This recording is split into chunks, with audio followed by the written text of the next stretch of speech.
రాజకీయ పార్టీ అన్ని అంశాలకి అన్నిటికీ తయారుగా ఉంటుంది. మేమేమి సాధువులం కాదు, మేమేమి తపస్సు చేసుకోవడానికి మేము వెళ్ళి ఋషులం కాదు. మేము రాజకీయాలు ఉన్నవాళ్ళం. మేము రాజకీయాల్లో సందర్భం బట్టి సమయాన్ని బట్టి ఈ అంశం అయితే అంశాన్ని మేము తయారుగా ఉంటాం. దాని గురించి మనకు డిస్కస్ చేసుకోవడం ఎందుకు? ఓకేనా? సరే ఇగో ఎవరైనా సరే లీడరు నాయకత్వం వహించిన వాళ్ళు రెచ్చగొడితే చంద్రబాబు నాయుడుకి వచ్చి నిన్న అది ఈ లేఖ తప్పురాజండి ఆయన తప్పుతో పట్టించారా? చెప్పండి, ఒప్పుకుంటారా? చంద్రబాబు నాయుడు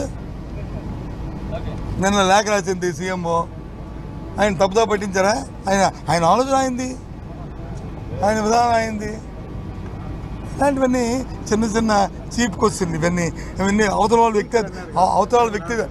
వ్యక్తిత్వాన్ని మనకి కించపరిచిన మాటలు ఇవన్నీ దయచేసి ఎవరు రాకూడదు. ఎవరైనా సరే వాళ్ళ వ్యక్తిత్వాన్ని పెంచే మాటలు మాట్లాడాలి తప్ప వ్యక్తిత్వాన్ని దించే మాటలు మనం మాట్లాడాలి. ఎవరైనా నాయకత్వం వహించిన వాళ్ళకి ఒకరు సలహా ఇవ్వడం ఏంటండి? ఆ సలహా ఇస్తే నాయకుడే కాదు.